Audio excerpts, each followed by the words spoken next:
11वां प्रश्न, यहाँ आपको क्या दिया गया है, यदि दो वर्गों के क्षेत्रफलों का योग 468 वर्ग मीटर है और उनके परिमापों का अंतर 24 मीटर है, तो दोनों वर्गों की भुजाएं ज्ञात कीजिए।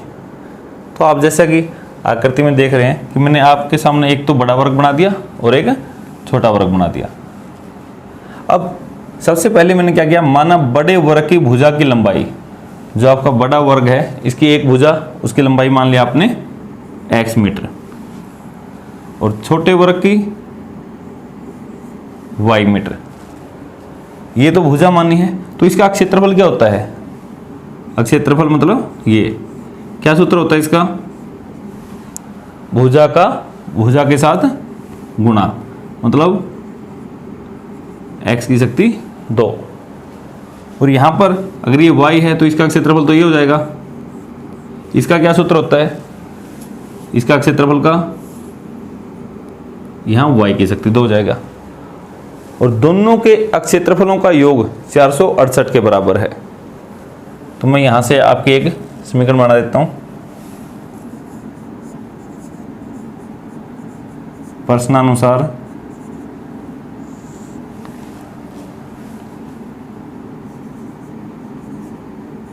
बड़े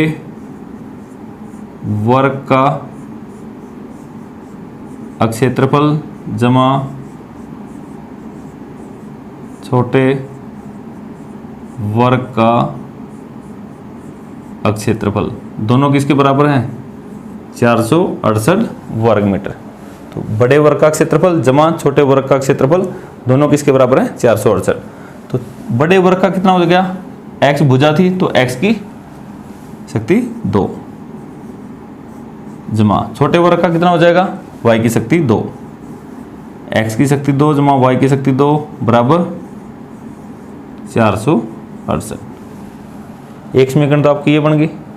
दूसरा क्या था,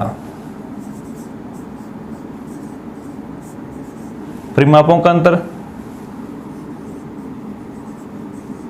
बड़े वर्ग का परिमाप माइनस छोटे वर्ग का परिमाप, परिमापों में कितना अंतर दे रखा था, 24। अंतर तो यही होगा ना, बड़े में से बड़े का परिमाप माइनस छोटे का परिमाप बराबर 24।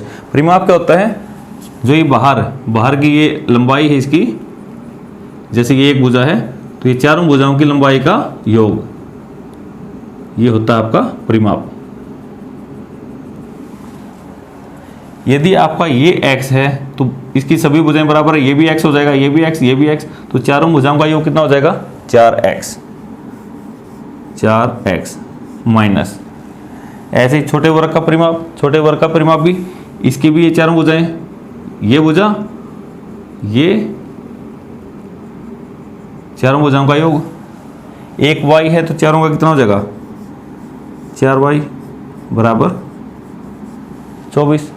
इसको क्या लिख सकते हो, 4 कॉमन x माइनस वाई बराबर 24। तो बल्कि यहाँ से क्या बन गया, x माइनस वाई बराबर 24, ये 4 है, 4 को दूसरी तरफ ले जाओ, भाग में गया, 4 एकम 4, 4 छके 24। तो ये आ गया आपका x माइनस वाई बराबर 6।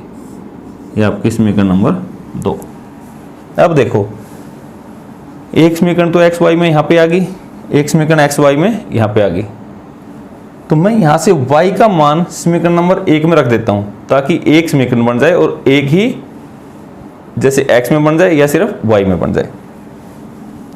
तो यहाँ से अगर मैं y का मान आपसे पूछूं तो y का क्या हो जाएगा, माइनस का y बराबर 6, इस x को दूसरी तरफ ले जाओ, माइनस का x, ये तो माइनस का y है। अगर मैं प्लस का y लेना चाहता हूँ तो निशान बदल जाए, तो यहाँ भी निशान बदल जाएगा, माइनस का 6 प्लस का x, तो y का ये मान। अब y का ये मान समीकरण नंबर 1 में रख दो, तो क्या बन जाएगी, x की शक्ति 2 जमा y की जगह क्या रखना है, x माइनस 6 बराबर 468। तो यहाँ पे आप क्या लिख सकते हो, y का मान समीकरण नंबर 1 में रखने पर, तो x की शक्ति 2 जमा जो y था इस y की जगह में लिख दिया x माइनस है की शक्ति 2। अब इसको खोलो, x की शक्ति 2 जमा इसको a समझो इसको b, a माइनस बी सारे का वर्ग, तो क्या हो जाएगा a की शक्ति 2 जमा b की शक्ति 2 माइनस 2 गुणा a गुणा b। ये आपकी सर्वसम्मिका होती थी a माइनस b की शक्ति 2। तो अब देखो क्या आएगा, x की शक्ति 2 जमा x की शक्ति 2, 2x की शक्ति 2, 6 गुणा 2, 6 दूनी 12 गुणा x, तो माइनस का 12x। तो यहाँ पे बच गया प्लस 6 की शक्ति 2, 6 गुणा 6 36। अब 468 उस तरफ है, इसको भी इस तरफ ले आओ, तो इस तरफ आगे क्या हो जाएगा माइनस का 468 बराबर में 0। 2x की शक्ति 2 माइनस का 12x, ये एक माइनस का है एक प्लस का है, तो बड़ी में से छोटी घट गई 432 और निशान जो बड़ी दिख रही थी उसका बराबर 0। क्या कॉमन आता है, साफ दिख रहा है 2 कॉमन। 2 कॉमन लेने के बाद क्या बच गया, x की शक्ति 2 माइनस 6x माइनस 216 बराबर 0। फिर 2 कॉमन, 2 से सारे के भाग कर दिया ना, तो 2 बाहर ले लिया। अब जैसे यहाँ पे 2 ले लिया बराबर में 0 है, तो इस 2 को चाहे छोड़ भी दो, खत्म हो गया ये तो। अब इसके गुणनखंड विधि से गुणनखंड कीजिए। यहाँ पे 1 है, 1 की और 216 की गुणा माइनस के 216, अंतर माइनस का 6 ये आना चाहिए। तो अब करके देख लेना,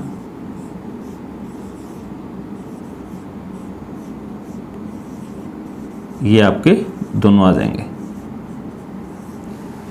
या क्या आगे, ये आगे, एक तो माइनस का 18 और एक प्लस का 12, क्योंकि इन दोनों का अंतर है 6 और दोनों ही गुणा करोगे तो 216। आप इसको खुद कोशिश कीजिए। यहाँ से क्या कॉमन आ गया, x कॉमन, क्या बच गया x माइनस 18 जमा यहाँ से क्या कॉमन 12 कॉमन। इसका अंदाज़ा यहाँ से आ जाता है, यहाँ पे x का गुणांक 1 है तो यहाँ भी 1 ही बचना चाहिए, तो 12 का 12 कॉमन। 12 कॉमन लेने के बाद x माइनस 18 बराबर 0। क्या कॉमन आ गया, x माइनस 18, x जमा 12 बराबर 0। तो एक बार तो इसको 0 रख दो, यहाँ इसको 0 रखे तो x का मान कितना आ गया आपका 18 आ जाएगा। और दूसरा है इसको 0 रख दो, x जमा 12 को 0 रख दो, तो x का मान कितना आ गया माइनस का 12। x के 2 मान, इसका मतलब जो आपकी ये समीकरण बनी थी, यहाँ पे द्विघात समीकरण बनी थी, इस द्विघात समीकरण के या इसके कितने हल हैं, 2 हल हैं। लेकिन इन दोनों हलों में से आप ये देखो कौन सा वैध है, कौन सा वैलिड है। यहाँ पे हमने वर्ग की भुजा की लंबाई मानी थी और लंबाई आपकी माइनस में नहीं हो सकती, तो x का मान माइनस 12 तो नहीं हो सकता। तो आपका x का मान कितना है 18। ये x का मान तो आ गया, बड़े वर्ग की भुजा की लंबाई तो आ गई आपकी x। अब y और निकालो। अब ये x का मान समीकरण नंबर 2 में रखने पर, मैं यहाँ लिख रहा हूँ इसको, x का मान समीकरण नंबर 2 में रखने पर x की जगह 18 माइनस वाई, 18 माइनस वाई बराबर 6, तो माइनस का y बराबर 6, 18 उस तरफ जाके माइनस का 18, तो माइनस का y बराबर माइनस का 12 आ गया। लेकिन ये माइनस का y है, माइनस से माइनस कैंसिल, तो y का मान कितना आ गया आपका 12। y का मान कितना आ गया 12। y क्या था, छोटे वर्ग की भुजा की लंबाई, ये कितनी आ गई 12। तो इसका मतलब बड़े वर्ग की भुजा की लंबाई तो 18 मीटर आ गई आपकी, और छोटे वर्ग की भुजा की लंबाई 12 मीटर। इस प्रकार से आपको निकालना है।